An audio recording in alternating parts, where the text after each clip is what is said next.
Why Asia still can't win the FIFA World Cup. The Untold Story.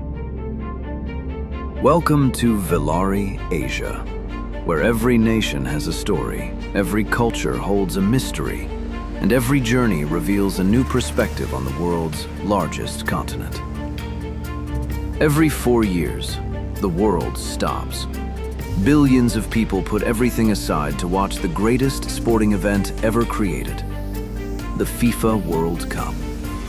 It is where legends are born, dreams become reality, and entire nations earn their place in history. Europe has conquered it. South America has dominated it. Even Africa has come within touching distance. But Asia, a continent home to nearly 5 billion people, almost 60% of the world's population, some of the fastest growing economies, the world's tallest skyscrapers, the most advanced technology, and billions of dollars invested in football, has never produced a FIFA World Cup champion. Why? Is it simply because Asian teams aren't good enough? Or is there a much deeper story hiding beneath the surface? Today, we're uncovering one of football's greatest mysteries. This is the untold story of why Asia still can't win the FIFA World Cup. To answer that question, we first have to understand how football conquered the world. Modern football was born in England during the 19th century. Professional leagues soon spread across Europe before making their way to South America. Countries like Brazil, Argentina, and Uruguay didn't just play football. They built their identities around it. Children grew up chasing footballs through crowded streets, on beaches, in parks, and in every empty space they could find. Generation after generation perfected the game. Meanwhile, across much of Asia, football was still finding its place. Although the sport had arrived, professional leagues, elite coaching structures, and nationwide development systems took much longer to establish.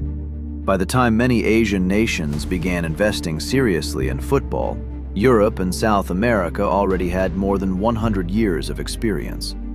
The race had already begun, and Asia started from behind. But history alone doesn't explain everything. Football isn't simply a sport. It's culture. In Brazil, a football can change an entire family's future. In Argentina, football is woven into everyday life. Across much of Europe, children dream of lifting the World Cup long before they finish school. In many Asian societies, the priorities have traditionally been different. Education, engineering, medicine, technology, business. Parents often encouraged careers that promised security and stability. Football was admired, but not always viewed as a dependable future. This didn't mean Asia lacked talent. It simply meant fewer young players dedicated every waking hour to mastering the game. And at football's highest level, small differences eventually become enormous ones. Then came another challenge: competition. The world's greatest footballers improve because they compete against the world's best every single week. England, Spain, Germany, Italy, France. These leagues force players to think faster, move faster, and perform under relentless pressure. For decades, most Asian players spent their careers inside domestic leagues. Those leagues have improved dramatically. Japan's J1 League, South Korea's K-League, Saudi Arabia's Pro League, and Qatar's Stars League continue to grow every season. But for many years, the intensity simply wasn't comparable to Europe's elite competitions. Then, everything changed. Japan decided to rebuild football from the ground up. Instead of searching for quick success, it invested in youth academies, coaching education, grassroots football, and long-term planning. South Korea strengthened its development programs. Iran continued producing technically gifted players despite numerous challenges.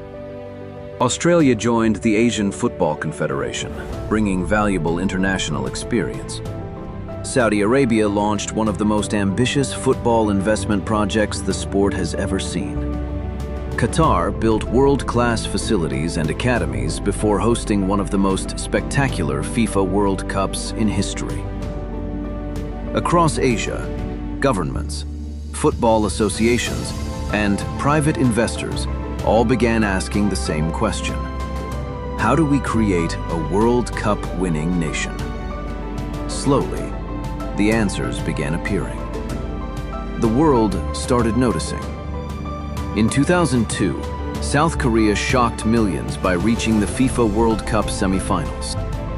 In 2018, Japan came within minutes of defeating Belgium, one of the tournament favorites. Then came Qatar of 2022. Japan stunned Germany.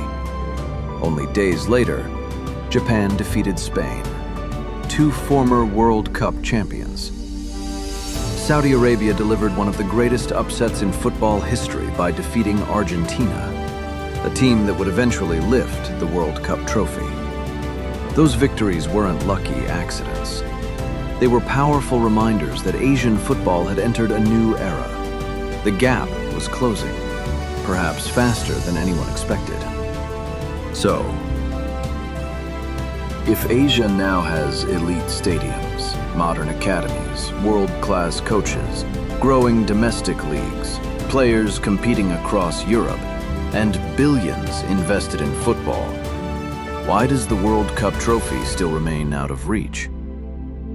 The answer may be surprisingly simple. Winning one great match is difficult. Winning 7 against the very best teams on earth is something entirely different. World champions possess more than talent. They possess generations of experience. They understand the pressure of knockout football. They know how to survive impossible moments. That experience cannot be purchased. It cannot be built overnight. It must be earned. And perhaps that is the final mountain Asia is still climbing. But maybe we've been asking the wrong question all along.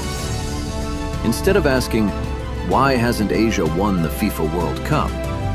Perhaps we should be asking, how long until it finally does? Because the signs are impossible to ignore. Every generation grows stronger. Every World Cup produces another unforgettable Asian victory. Young stars continue emerging from Japan, South Korea, Saudi Arabia, Iran, Uzbekistan, Australia, and many more nations. The dream no longer feels impossible. It feels inevitable.